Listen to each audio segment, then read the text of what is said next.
বিশ্ববিদ্যালয়ের দ্বিতীয় বর্ষে পড়াকালীন আমি টিউশন শুরু করি। তখন ক্লাস 9-এর এক শিক্ষার্থীকে পড়াতাম। তার সঙ্গে আমার শিক্ষক শিক্ষার্থীর সম্পর্কের বাইরেও একটি আন্তরিক যোগাযোগ তৈরি হয়েছিল। তার সবচেয়ে কাছের এক বান্ধবীও মাঝে মধ্যে তাদের বাসায় আসতো। সে এলে আমি দুজনকে একসঙ্গে ফিজিক্স, কেমিস্ট্রি এবং ম্যাথমেটিক্স পড়াতাম।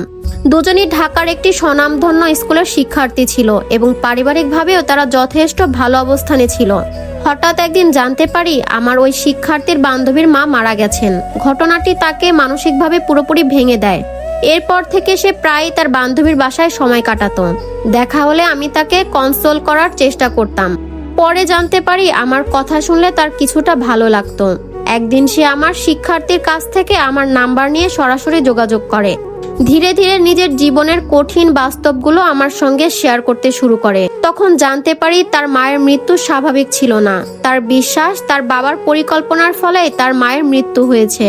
আরও জানতে পারি তার বাবার অন্যত্র একটি রিলেশনশিপ ছিল এবং মায়ের মৃত্যুর কিছুদিন পরেই তিনি অন্য একজনকে বিয়ে করেন। এই পরিস্থিতির মধ্যে মেয়েটি পরিবারের প্রচন্ড মেন্টাল প্রেসার ও অবহেলার শিকার হচ্ছিল। বাসায় পড়াশোনার মতো পরিবেশ ছিল না বলেই সে প্রায়ই বান্ধবীর বাসায় আসতো।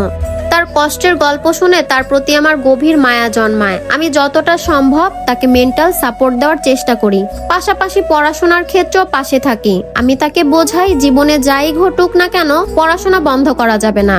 নিজের জীবনকে নিজের মতো করে বিল্ড আপ করতে হবে। তাকে ভালোভাবে পড়াশোনা করে একটি ভালো বিশ্ববিদ্যালয়ে ভর্তি হতে হবে।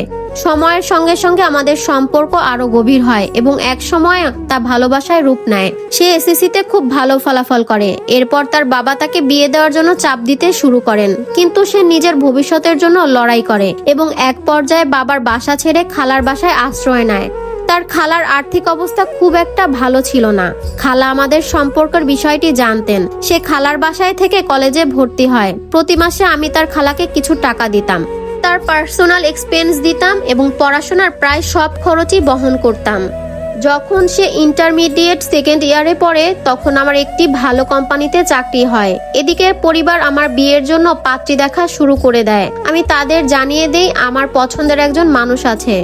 ইন্টারমিডিয়েটেও সে অসাধারণ রেজাল্ট করে। তার স্বপ্ন ছিল মেডিকেলে পড়ার। আমি তাকে সেই স্বপ্ন পূরণের জন্য উৎসাহ দেই। প্রথমবার মেডিকেল অ্যাডমিশন টেস্টে সে সুযোগ পায়নি। এতে সে আবারও মানসিকভাবে ভেঙে পড়ে। আমি তাকে সাহস দেই এবং সেকেন্ড অ্যাটেম্প্ট নিতে উৎসাহ করি। একটি পুরো বছর আমি অফিসের বাইরে যত সময় পেয়েছি তার পড়াশোনা ও মানসিক সাপোর্টও দিয়েছি। শেষ পর্যন্ত দ্বিতীয়বার চেষ্টায় সে মেডিকেলে ভর্তি হওয়ার সুযোগ পায়। সেদিন মনে হয়েছিল এটি যেন আমার নিজের জীবনের বড় একটি অ্যাচিভমেন্ট। আমি আমার ভালোবাসার মানুষটিকে তার স্বপ্নের পথের দিকে এগিয়ে দিতে পেরেছি। মেডিকেলে ভর্তি হওয়ার পরও সে ভালোভাবে পড়াশোনা চালিয়ে যেতে থাকে। 1 বছর পর আমি তাকে বলি আমার পরিবারের সঙ্গে মিট করার জন্য, কিন্তু সে তখন সময় চায়। জানায় মেডিকেলের একাডেমিক প্রেসার অনেক বেশি, এখনই বিয়ে বা এসব নিয়ে ভাবতে চায় না।